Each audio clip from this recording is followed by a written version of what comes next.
My best friend moved into my spare bedroom, in the middle of February, and by June, I knew he'd been sleeping with my girlfriend. From nearly the night he arrived. The part that actually broke something in me, the part I still think about, wasn't even them. It was finding out that 5 of the closest people I thought I had in this world had known the whole time. Not one of them picked up the phone.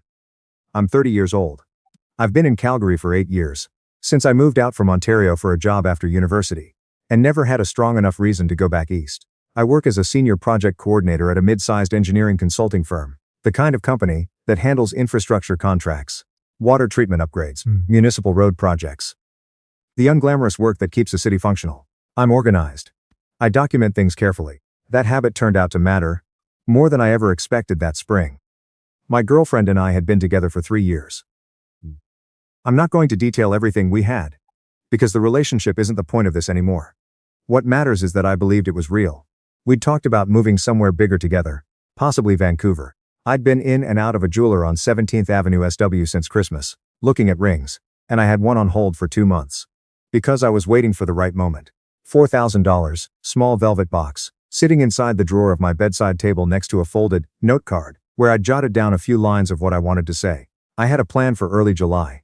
The lake, good weather, the whole thing mapped out. I'd even asked her sister for quiet advice. Her sister had seemed genuinely happy. I'd cooked dinner the same night I made the call. Her favorite pasta with a slow tomato sauce. That takes almost an hour to do right. And I remember feeling like everything was exactly where it was supposed to be. My best friend had been my closest person since first year university. 12 years. We'd been through real things together. His parents splitting up when we were in our mid-20s, my own rough patch, during the pandemic layoffs, every apartment move, every low point that needed another person in the room. He was the one I called when something went sideways, and I was his. He'd been working in tech sales at a Calgary startup that got caught in the wave of cuts that swept through the industry in late 2023. A Thursday afternoon Zoom call.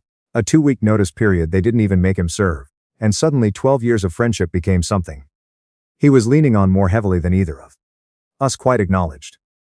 I offered him the spare room without hesitation. My condo has 2 bedrooms and the second one was mostly storage. No rent, no timeline, no pressure. My girlfriend agreed it was the right call. Or she said she did, which I understand now is not the same thing. He moved in on a cold Saturday in February. We ordered pizza, set up the room with the spare dresser I wasn't using, watched the flames get shut out, and complained about it the way you do when you've been watching the same team lose the same way for years. It felt like nothing had changed. It felt like family. He had been living under my roof for 4 months and 3 days when I found out. I was supposed to be at a site inspection in Airdrie until 4 in the afternoon. The whole visit got cancelled 2 hours before, a structural concern that pushed a structural freeze back a week, and my project manager told me to head home and work remotely for the rest of the day. It was a Tuesday in late June, the kind of Calgary afternoon, where the sky is an aggressive blue, and the Rockies look close enough to touch. I parked in the underground at 148, took the elevator to the 7th floor. My key was in the lock before I noticed his jacket hanging by the door, and her bag on the kitchen counter, exactly where she always left it. Both of them home in the middle of a Tuesday afternoon, no television, no music. My condo was never that quiet, unless it was 2 in the morning. I knew before I reached the hall. There's a part of your brain that processes information before the rest of you is ready to acknowledge it.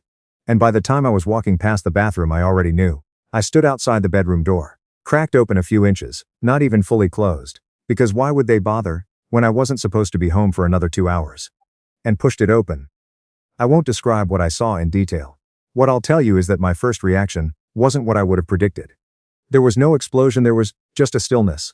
Like every background sound in my life had been cut at once. She grabbed the duvet. He sat up and said my name. Just my name, like it was a sentence. Like it was something that could cover what I was looking at. I asked one thing. How long? They looked at each other before either of them answered. That look.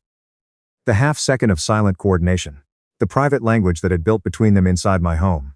Told me more than anything that came after it.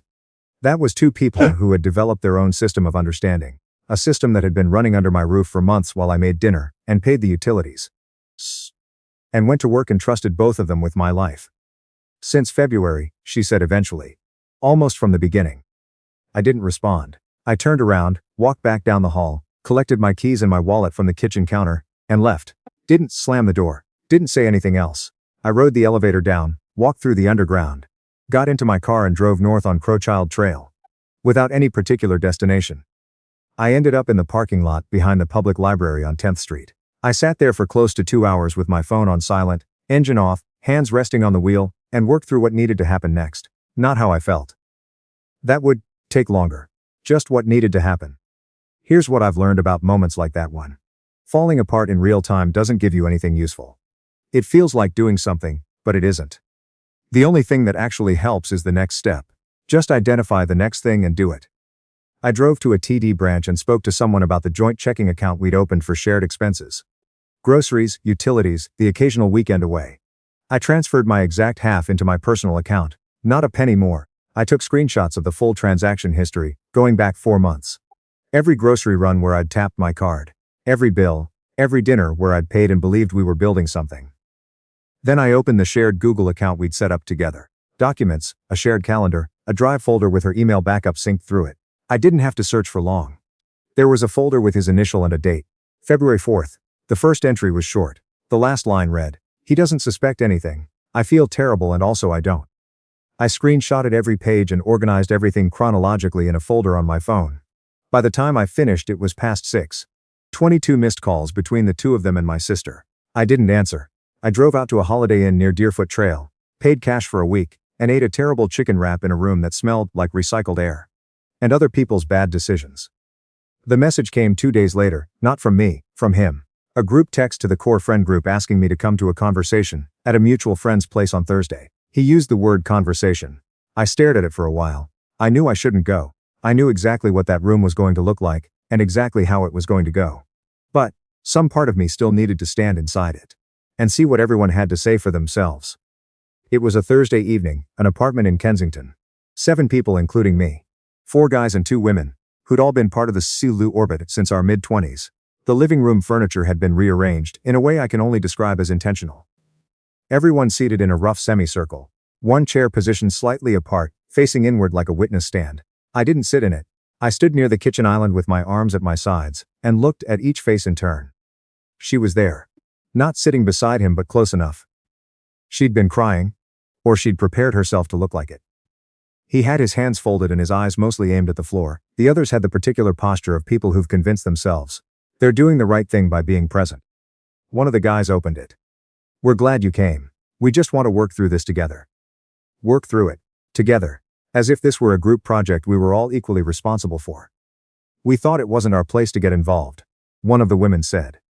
"We didn't want to make things worse by taking sides." There it was. The frame they'd built.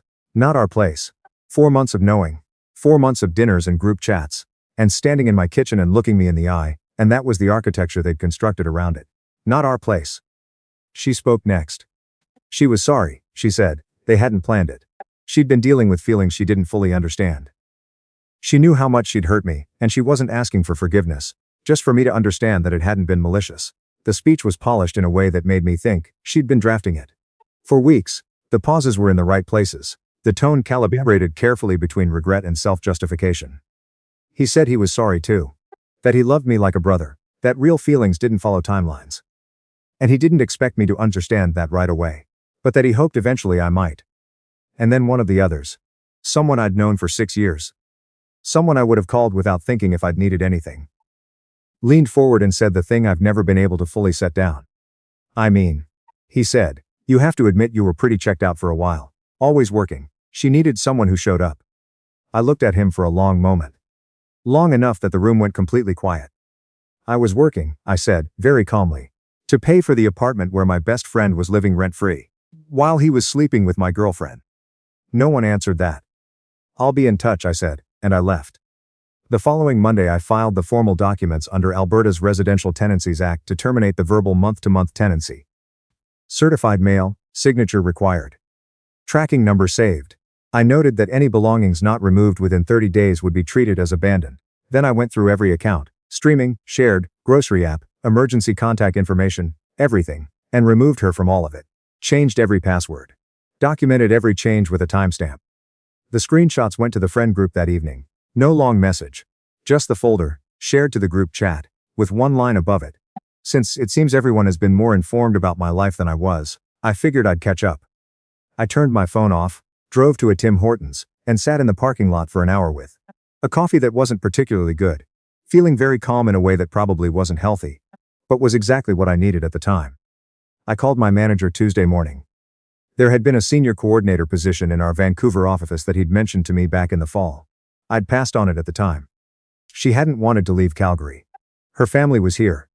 She'd said she wasn't ready to start over somewhere new. Is that Vancouver role still available? I asked him. He said he'd make a call. By Thursday it was mine. She came to collect her belongings the following Saturday between 2 and 4. As I'd arranged in a message I'd kept deliberately factual. My cousin drove up from Okotoks to be there with me. We were all excruciatingly polite, in the way that people are when every sentence is really about something else. She took what was hers, she left. The condo was quieter after than it had ever been, when I'd wanted it to be. I listed the condo the week after that. It sold in 9 days. A cash offer slightly over asking from a couple relocating from out east who needed to close in 3 weeks. I took it without negotiating. I was in Vancouver by August. A furnished 1-bedroom near Commercial Drive. A gym membership I actually committed to using. Work that kept me occupied enough that I didn't have too many hours in the evening, with nothing but my own thoughts for company. The first 8 months were mostly that. Work, sleep, gym, repeat. I didn't build much of a social life. What I built instead was a solid professional reputation in a new office. Which turned out to be exactly the right investment. The promotion came 10 months in. Project manager. A small team reporting to me. A more complex portfolio of projects. Better compensation. I took it and then asked what would follow after. I met my partner at a colleague's backyard barbecue. 14 months after I'd moved. She's a structural engineer. Works in the city's infrastructure planning office. The kind of person who notices load-bearing details in every conversation she has. And goes quiet when something's wrong. Rather than filling the space with noise. We ended up talking for almost 3 hours that evening. Sitting on folding chairs with paper plates going cold beside us. And at some point, she asked me what had brought me out to Vancouver. I told her the real version. All of it, the bedroom, the Google Drive folder, the apartment in Kensington where I'd stood at the kitchen island and listened to people I'd trusted. Explained to me why none of it was really their problem. I watched her face through the whole thing. She didn't look uncomfortable or pitying or like she was waiting for me to be done, so she could say something reassuring. She just listened. When I finished, she said, "What did you actually keep from all of it?" I thought about that for a moment. The habit of documenting things properly, I said. She laughed. A real one, not polite. That's not a small thing to keep. We've been together since that evening. The people from my old life started surfacing about a year in. Instagram messages from mutual friends, carefully worded, friendly on the surface. Some of them were genuinely just checking in. Others had asks buried inside them. Your friend is having a hard time. He really misses you. Don't you think enough time has passed? My mom called. She'd gotten his contact information through my aunt. And the two of them had talked, and she called me on a Sunday afternoon. To say she knew what had happened was serious, but that 12 years of friendship was a long time to walk away from permanently. I love my mom. I do. But she also hadn't been in that Kensington apartment. She hadn't heard what was said to me across a room full of people who'd had every opportunity to call me. I understand he's struggling, I told her. That's a consequence. That's how this works. She said she didn't want me to have regrets later on. I told her I wouldn't. We moved on. An email arrived from my ex-girlfriend around month 18. Long, carefully constructed. Several drafts visible in the scaffolding of it. She and my former best friend had ended things about 8 months after I'd left. The guilt that had been held together by secrecy, she said, had no structural integrity. Once everything was in the open, she'd also navigated some professional fallout. Her employer had mutual connections with several people in our old social circle. The story had traveled the way stories travel in a city that's smaller than it looks from the outside, and the aftermath had affected her work situation, in ways she described without being specific. She said, she knew I probably hated her. She said she'd thrown away something real, for something that turned out to be neither solid, nor lasting. She hoped I was somewhere good. I read it twice. The writing was careful and the suffering was real, I think. But the part where she described him as someone who couldn't commit, when things stopped being easy, did a lot of work that she probably hoped I'd read past. The whole thing was an honest accounting of her pain, wrapped around a framing that still, somehow, made her the one who had suffered most. I archived it without replying. Not cruelty, just nothing useful to add. His reputation in Calgary's tech-adjacent professional community took its own kind of quiet beating over the year that followed. That's what happens in a city where professional networks are smaller than the geography suggests. A position he was in late-stage interviews for evaporated after a hiring manager made a routine reference check and got enough of the picture to move on. He relocated to his hometown in Manitoba by the fall. I heard this from someone who told me without me asking, which is usually how that kind of news arrives. I hadn't engineered any of it. I told the truth once to the people who deserved to know. Everything after that was consequence following cause. The way it does when you stop protecting people from the results of their own choices. He called from an unknown number almost 2 full years after everything. I picked up out of habit before I recognized the voice. "It's me," he said. Same voice, slower now, a little more careful with the words. "I know," I said. He'd been in therapy, he told me. He'd done a lot of thinking. He understood what he'd taken from me, in a way he hadn't been capable of understanding at the time. He said 12 years of real friendship didn't just stop mattering, and that he still thought of me the way you think of a brother. I let him finish. "I hear you," I said. "I do. But that stopped being true the night you sat across from me at dinner and said nothing. It stopped being true every morning for 4 months, when you poured yourself coffee in my kitchen and looked me in the face and chose silence. I'm not angry at you anymore. I'm genuinely past that. I hope things get better for you. But I'm not going to be part of your life again."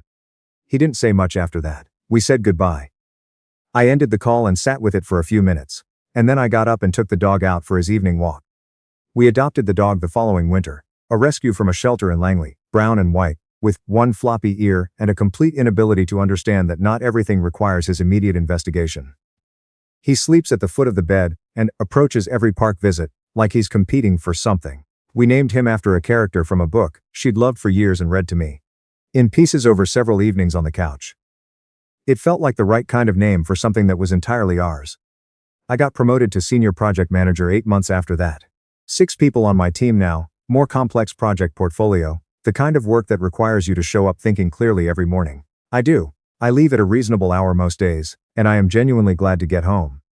We're renting a place in East Van with a narrow backyard that the dog has been systematically excavating since last spring. We're planning a trip to Japan in the fall. She wants Kyoto for the temples and the quiet. I want a few days in Tokyo for everything else. And we will almost certainly end up with both. The ring I'd had on hold at the jeweler on 17th Avenue. I released it months after I left Calgary. Told them to put it back. There's no velvet box in my bedside drawer now. What there is, tucked into the back corner, is a printed photograph from a hike we did north of Squamish last summer. She's standing on a ridge, with the valley dropping away behind her, laughing at something I'd just said, not aware I'd taken the picture. The light is doing something good with the afternoon. I still think about those 4 months sometimes. Not with the weight I used to carry, more the way you notice a scar. Present, accounted for, and then the day continues. The morning I drove out of Calgary for good. I took the Deerfoot south to the highway and turned west. I had everything I needed loaded in my car. I didn't look back at the skyline. I don't know what I'd expected to feel during that drive. What I actually felt was a specific kind of quiet. The kind that arrives not when a space empties out, but when a noise that you'd stopped consciously hearing finally stops altogether. You don't notice how much you'd adjusted to it until it's gone.